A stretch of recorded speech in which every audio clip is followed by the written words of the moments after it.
My computer. Look what's happening. Are we live? Oh, we get a round of applause. Thank you very much. Thank you very much. Hey, ladies and gentlemen, boys and berries. I didn't do the counter this time because I rebooted my computer, and for some reason, there's no timer on there. But here it is, 9 o'clock. It's time for the Gratitude Show with Brad and Bo, and I'm going to bring our friend Bo on. So let's hear it. There he is. Hey, buddy. Hey, buddy. MagicBrad, how are you, sir? It's as mentioning that I rebooted my computer and cleared the cache on it and all that, and that disrupts a lot of things. And now there used to be a little counter on there that said, you'll be going live in so and so minutes. Oh, I know what it is. I wasn't able to schedule this in advance because I was trying to get through all that. And from what I understand with Facebook, you need to do it at least 10 minutes in advance. Otherwise, you can't do it. So Facebook has rules. That's okay. That's fair. Oh, there's rules everywhere. They got those red octagons at every street corner. Okay, yeah, stop signs. I get it. Yeah, is that what it's? Oh, stop! Clever move. Yeah, yeah. You have to stop yourself once in a while. So what is new today with you, pal? When people ask me what's new, I say New York, New Jersey, New Hampshire, New Prague, New Ulm, New Guinea. I just go all this new stuff. So that's new. It's funny. What's new? It's a new day. That's a song. It's a new day. It's a new dawn. It's a new something or other. I don't know the words, but so things are good. I think I mentioned earlier that my wife, Monica, does this dream work stuff and everything because she's one of these, like metaphysical cool stuff. Yes. And she had a dream that this platform that you and I use called Mailbox Power, she had a dream that it was working really good. So that's a wonderful dream. It is. In fact, just the heck of it, I'm going to throw my little banner thing up there that says Mailbox Power right there. I think it's a bit of manifestation, right? Yes, manifestation. And you know why it's good is that if you're doing well with that, right, that means you are helping people do better in their world, right? You've provided a solution to them because they are struggling to gain new clients, or they're struggling to retain the clients, or they don't have anybody giving them referrals, and you're not inspiring it. So if you're doing well, you're helping others do well. And that's the beautiful part of the whole thing. The air mask and the air supply and the airplane kind of thing. Yeah, all that stuff. Yeah. So I tell you that should energize you and should excite you if she's having dreams like that, because that means there's a lot of good in the world going on. It's not just financial. It's not just you making money. It's that you're helping others, right? So, I've been struggling financially since COVID because my event-related stuff was people meeting people live in person. My motto was to move the online chatter back into real-life activity. Yeah. And we think less about likes and clicks and follows and more about handshakes, hugs, and smiles. Well, you should patent that or trademark that. That's pretty good. Yeah, give the glory to God. So I can't do that. So, but that's what it is. It's all moving from this digital world of, emails that people click on into these postcards that are in the physical world. Yeah. So that's kind of got me excited, even though we can't get together and meet at an AGC event or a ILEA event. I'm talking event industry now. There's Meeting Professionals International and the International Live Events Association and all these event related people. Until COVID clears, we can still send them a gift in the mail. I just sent my friend since childhood, since 4 or 5 years old, I sent him a little birthday brownie package. Nice. Belated, like you suggested, but it wasn't intentional. Okay. All right. I just missed it. Belated counts, especially if that's a clever design. So you just mentioned the event industry, right? Yes, sir. And it hit your income. And you're not alone. Right? You're not the only person that was in the event industry that was disrupted last year, that lost income and had challenges. So back to what you said when we started, if you can help provide a solution to them to stay in that business, to get back into that business, right? And make that a little easier by staying top of mind, whether it be a swag bag, whether it be prospecting, right? So if you can help your peers in that industry, at least in one way, whether for marketing, retention, all that, what a gift you're giving them. Totally. And that's exactly what I was thinking about, because they're going through the same thing. And a lot of people don't realize in the event industry, when a venue closes, like I do my expo at Earl Brown Heritage Center, Okay. They used to do a lot of weddings there. So as Yeah. soon as the venue shuts down, that means no weddings. Right. Now the bride and groom no longer have a wedding planner working for them. Mm-hmm. The wedding planner no longer has a caterer, no longer has a florist, a limousine service, tables, chairs, decor, balloons, DJ, dance floor, magicians, MCs. They're all unemployed. Everybody hurts. Yeah, down. It's almost like multi-level marketing. Sure. Yeah. Yeah, it definitely goes down the chain. So and the other thing I wanted to bring in is, there's all this political stuff going on with these big platforms like Facebook and Twitter. Sure. Yeah. Suppressing people or silencing them is what everybody's saying. And Sure. all that. Well, that's happening with us too. There's only so much bandwidth where there's only so much room at the top of the hill. Right. So how can you get around that? That's getting into the physical world. That's right. So there's my friend Gay Lee Woods that used to work with the Atrium Catering, and she used to go around to the local businesses and she'd bring a little gift bag, with some Atrium food in it to all of her prime clients. Okay. Now you can't go over there with a mask and stuff and deliver all that stuff because you got to jump through a bunch of hoops. Right. Why not use the U.S. Postal Service to be able to send a little gift, some brownies or a postcard or a greeting card or a plethora of other things that Mailbox Power has available, and be able to send that to your clients to say, okay, it's 2021, events are going to be opening up again. Make sure to book your event at the Afton House Inn, or make sure that you do your company picnic at Valley Fair. Right. There you go. Use a system that's already trusted and proven, the U.S. Postal Service. Exactly. And let them do it. I had a connection on LinkedIn that was struggling, who's a business-to-business salesperson, and said, one, he was asking a question about, is it rude? Is it impolite to just show up unannounced at a business to call on them today? And the majority of the responses were, yeah, it's bad taste. Don't show up like that. You don't know the circumstances within that office, the rules that they have. It's even if you show up with the mask, but to come in to solicit is tough right now for those that do that. Sure. And even the pros, like, it's really hard to do that and be respectful of that person's time and their whole environment, right? So we had a conversation offline. I said, there's a way to get in front of people using the U.S. Postal Service. It's safe. It's respected because you're saying, hey, on your time, open this box. And here's what I want to do is introduce this system to you. I recently helped somebody who's been struggling to connect with somebody that's been on their radar for a long time. We have this brilliant package that's in the system, the most wanted list, right? It puts that prospect on the top of a list ahead of, Billy the Kid and Bill Gates and all these people, and says, you're the top person. You're the one I'm coming after. It's so good. And that's going to get a response without having to knock on the door, show up, and maybe interrupt their time. And I think that's just absolutely brilliant. Well, you've brought up a very interesting point of the interruption. I mean, how often have you gone to a person's place of business? They're in the middle of something. They want to talk to you because you're going to get ready to go to lunch, have coffee or whatever. But they say, hang on a second, I just got to finish this up. Right. That happens a lot. Right. You're an interruption. Right. There's a postal package. You look at it and go, okay, I'll set this aside. I wonder what's in there. Mm-hmm. I got to run to lunch. It's on your own time, and it's much more respected. And the new generation, I've said it for a while, is they're basically, don't call me, don't text me, don't knock on my door, don't mail me anything, don't fax me anything, don't send me emails. If I want something, I'll come to you. Yeah, sure. So if you can just send a package to them that has, the envelope has a picture of them and their family on it, it's just casual. Yeah. They'll probably take it with them to lunch, say, I got to open this up. I got to find out what's inside here. Right. Well, and there's a big difference between an interruption and a surprise. Yeah. People like getting surprises in the mail, especially if there's a treat in there. There's something that's about them. Yeah. That's really powerful. Instead of knocking on the door, I think you get them to actually now respond to you by making that call, making that email, sending the email saying, wow, that was a great package you sent me. Let's talk. Wow, what a warm opening, right? Or if you got to get past the gatekeeper, if you will, at the office.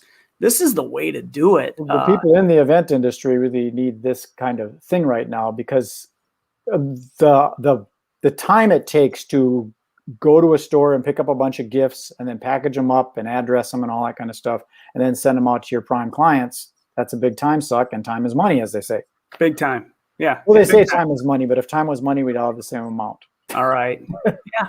Oh, there you go. Another clever point out of you. Yes. So I'm assuming postcard. you if time is money, we would. Oh, that's your postcard. So you didn't just make that up on the fly. You've already done that. That's right. Yeah. Nothing new. Now, so we mentioned right before we jumped on live that you can provide solutions for those in the event industry, right? Mm-hmm. To help them stay top of mind, or people wondering who's still in the business, how many folded up. So if you don't let them know you're still in business, you're gone. Sure. They have no reason to call you. And most of these people, I mean, it's a competitive market. There's not just one caterer in the Twin Cities, Right. They're going to be knocking on your client's door. Right. So if you don't have, you got to kind of get there first and be appreciated first. That's right. Yeah. Well, good. I hope you can connect with plenty of the in the event industry. I know I have a chance today. I'm going to share with another team in the insurance world about this system and what I use. And in prep for that, I took some time to look at my metrics and my numbers. And in the insurance world, we are very limited in what we can send somebody as a thank you, price-wise, cost-wise, right? But I don't know if I do a lot of things pretty well, I think, in my agency. I have a great team. We provide great customer experience. However, I know that some of my peers and some of my competition also do a really, really good job, right? That's just reality. Some are better than others, and some make me shine, and others, I have to just keep leveling up. But in prep for this meeting, I'm looking at my metrics, and it's incredible to see that my client base that's been with me for a year, just 1 year, I'm over 10% higher in retention on that group. Wow. Than my state and district. So I'm doing something different. Yeah. That's it. I'm onboarding people properly, saying thank you, and I'm surprising them with a nice little gift. On my 5-year clients, those that can make it from 1 year to 5 year, I got to bridge them all the way through that. I have to nurture that relationship. I take care of them. 5-year, same number. I'm over 10% higher. I literally actually have, it's hard to believe, and I can provide the metrics. I'm at 100% retention of people that have made it with me 5 years. That's an unfair advantage using this system, because look at what you've got to do versus someone that's got to go to a store, pick something out, customize it, put their name on it and all that, package it up, mail it, take it to the post office. Yeah. Versus just designing it and using the print merge feature that should automatically personalize it and then pushing send. Right. It's my not so secret weapon, because I'm too excited about it. I like to share it. I've never had a scarcity mentality. I've never had a good idea that I just want to hold on to myself and not let anybody else know about. If I come across something that's cool and it works, even for my competition, I want to share it because it's a good idea. And it's not just this, and it's whether I'm going to get paid on it or not get paid on it. I like sharing good ideas.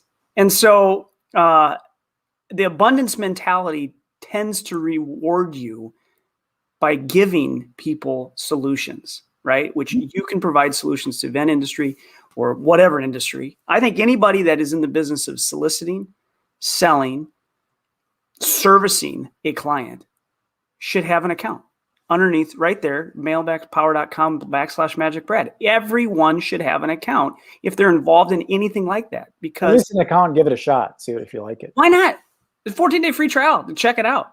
What do you have to lose? Back on the competition concept, because I'm a collaborator rather than a competitor, even though I competed in, gymnastics and martial arts and all that kind of stuff. But when you look at it in competition, in sports, what would happen if those two teams collaborated with each other to get that football over that goal?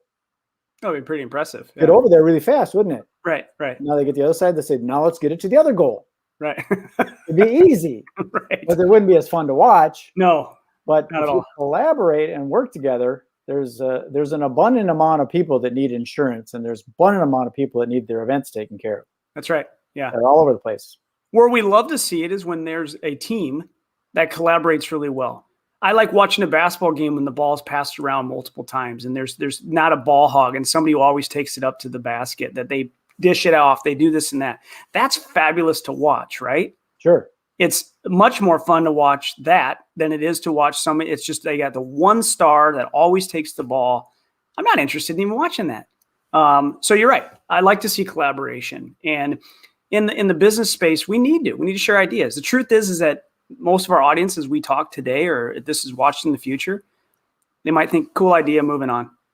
Cool idea. Oh, they have a customer satisfaction thing or whatever. No, we actually provide a solution to people to retain clients and inspire referrals. Why would you not want to entertain that idea?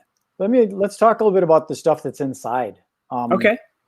Because you've been at this a lot longer, so you know, but I understand that like there's postcards and gifts that are designed for specific industries already, so you don't have to do a lot of design. You can do design if you'd like. Right. If you don't want, there's actually a design person in there that you can hire to create stuff for you. Yep.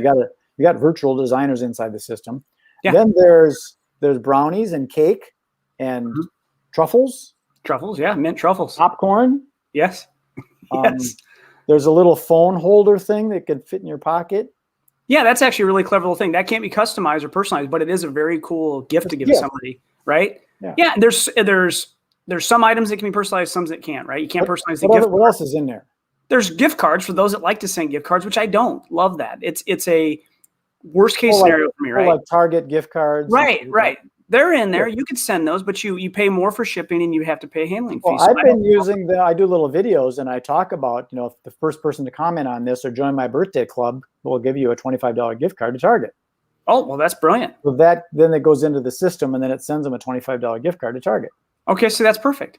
Yeah. The only thing that's not great about gift cards is they can't be personalized, right? And then when it's gone. But if they remember who sent that and then they use that gift card, right? I used to be a manager, right? We used to have promotions and we'd have an auction and they had fake money and it was Bose Bucks, which was really pretty clever. And they could spend the Bose Bucks to try to get the item they want. So they left with a package or an item that they know how they received it. Totally. Who provided that, right? So if that person remembers, if they just take it and buy gas, it's not as effective. But if they went to the store and bought something my wife's mom bought me a Dairy Queen card. Okay. Gift card. Yeah. So who did I remember every time I went to get my ice cream in the summer? Exactly. Yeah. Her son gave me a holiday gas card. So when I pumped the gas, I knew who gave it to me. Okay. So every time I use it, it's still in my head of where it didn't fall out of the sky. Right. It was a gift, and I opened it up during Christmas, and there it is, and I'm appreciative of it. And right. But that's exactly why you don't need to necessarily personal. You don't need to put your own brand on it. No, because they don't need to know that you remember where it came from. Do you know when they send a package, is there a return address on that package? Yeah, it automates whatever you put in the system. So your return address will go on there, and that's where it came from. That's good. As far as they're concerned, the return address is there. They'll know. Yeah. It's printed right on. There's a spot on the card, so that's important. Yeah. Well, you sent me this, and there's your logo is not on it. Actually, no, it doesn't belong in there. Yeah. You said that I'm the best marketing legend ever. And I'm just wondering, did you interview everybody or just a few? Well, up to this point, you were the winner, let me tell you. And you're still holding that title. And that's one of my favorite mugs to send. But would I change the name, right, of the industry? Or beefy, I like it. I like putting a picture on there. I just sent our friend Glenn one best. Let's see, the card was organic farmer and dealer ever. So his mug says best dealer ever. And then it's got his logo of the company he represents. Here's something else that you sent me, a little business card holder. This is a cool little gift, and you put my MagicBrad show logo on it. Yeah. And there's several items in there. And like you said, you don't have to be super creative. There's already designers that have like an Etsy, Pinterest kind of a store within where you can say, oh, that is perfect design for me. Right now, for example, if you're watching this and you don't have a plan to send out Valentine's Day cards or package to I love my clients kind of thing, right? There's a package in there that says you are the heartbeat of our business. Yep, and it will personalize that with their name. And it's got a gift box and a package of brownies and all the matching designs. They're always updating that stuff too. They're changing it and redesigning things. Oh yeah, there's stuff in there new every day. Yeah. And then when you sign up, if you just put what industry you're in, you can, okay, I want insurance or real estate or network marketing. I want I saw that for the travel industry. There was a thing that sends a monthly card about a different destination all the time. And you just set it and forget it, right? So you say top of mind. You don't have to babysit the thing over and over and over. The automation is key. So yeah. And the event industry, right? You can say, hey, I want to just make sure I drop some type of card every quarter or every 6 months and just set it to be done. That's what I do like about the internet. The internet and social media has kind of separated humans, but the technology of being able to send someone a link with a QR or a postcard with a QR code, Sure. they scan it, it takes them to an immediate thing for them to fill out their email, their address, and it triggers a campaign that they get a card every month. Absolutely. So or the QR code takes them to your website and you can say, wow, I can actually measure how effective that card was because I can see how many times that website was hit or that QR code was hit if you're using the right software. Yep. That's a way to really measure your marketing success, right? So yeah, and where else can you do that? You can't go buy a card in the aisle at the local big box store or whatever and have your QR code inserted on that and do it. You can't do any of that. And you're going to pay more. Stickers on it or something like that, but it's already done. It's already ready for you. That's pretty cool. Yeah. Okay. What else? We're at 20 minutes and I don't like to take people's time because they got things to do. Yeah. It's a valuable resource. That's right. I do like to keep my videos shorter. I mean, people like Joe Rogan, he's doing 4 hours talking, but I don't know. That's a lot. I'm with you. 20, 30 minutes is plenty. Yeah. So that's about it. I'm just excited that I feel like I've got a little bit of a focus here. It was nice that Monica had that dream for me. Yeah. Little vision that I can manifest. Puts me back in the event industry, even though I can't necessarily go over and do events. I can recontact with these people and share with them this possibility of them being able to reconnect with their clients because someone's going to. That's absolutely correct. Yep. Yeah. And I for those of you that may be watching this that are in the event industry, or you are a part of that, right? You're a photographer, you're a caterer, right? Like you said, you're involved in that world and your business has been impacted as well. It doesn't just have to be for the event planner to use the system. It might be you as a caterer. It might be you as a photographer, you as a videographer, to use this as a retention and marketing piece. So it's applicable, I think, to all businesses. The event industry is kind of strange because you got the end user client, which might be a bride. Then you got the person that orchestrates it, which is the event planner. Sure. And then you've got an event planner at the venue. Then they kind of work together. Right. And then you've got the other people, the vendors that this planner uses, the caterer, the florist, and all that kind of stuff. Sure. They can use it both ways because that florist needs to stay in touch with those wedding planners because some bride's going to knock on that wedding planner's door and say, hey, will you coordinate my wedding? Right. And they're going to need a florist. So that florist should be sending something to that. I mean, I'm sure they send flowers, but that can be expensive. Right. Right. Well, just to stay top of mind, right? What is there? There's one card that's in there, and we've also talked about as far as prospecting of now that I've got my foot in the door, and it has a little foot on it. Oh, that little stone foot? Yeah. Well, the stone foot's out. That's a gift. That's sold out, but there's a card that goes with it that literally got a little foot. And now that I have my foot in the door, and it's just really clever, but we have to keep your foot in the door, right? And you do. It's too important. So, yeah, awesome. Because there's someone else that's trying to be king of the hill. There's always someone else that's you can hear the footsteps. Yeah. They're there all the time. What is it that we say all the time? If you don't appreciate your customers, your competition will, and they will. They truly will. I've seen that. My friend Ron Eccles, I used to office with him when he was a trade show sales trainer, and he talked because some people when they exhibit at a trade show, they don't want to invite their competitors to the show, or no, they don't want to invite their clients to the show. Now, why not? The competition's there. Because that's why they don't want to, because your competitor is right next to your booth. But somebody's going to invite that person to the show. It's an industry show, or they know about it. So that's right. Who's going to be the person that invites them? Are they going to work with you or the person that invited them? Sure. Well, and it makes you level up your game, I think, too. If you know your competition's right nearby and they're going to bring their best, you better show up. But you're right. The one that gave the invite has the edge because they don't want to show up. Oh, I didn't know you were here. Oh yeah, I failed to invite you. That's not good. So, all right. Well, cool, Bo. I'm going to sign this off, and we'll talk a little bit later. Okay. Sounds good. Great chat. Thank you. Cool. Well, ladies and gentlemen, boys and berries, that was you can tell that my energy is up because my wife had that dream. That was kind of cool, and I do miss the event industry, even though I wasn't really into it like I used to be back in the '80s. But it rekindled my thinking. Even in this COVID world of being able to send a gift or something to someone using the United States Postal Service, because email has a 3% open rate, whereas the USPS got like about a 99% open rate. So I'm signing this off. Peace, love, and happiness. This is MagicBrad signing off. If you have any questions, you can go to Mailbox Power down here. Or if you want, you can just contact me at magicbrad.com right there. Alrighty? Be well, be good, be safe, be kind, be nice.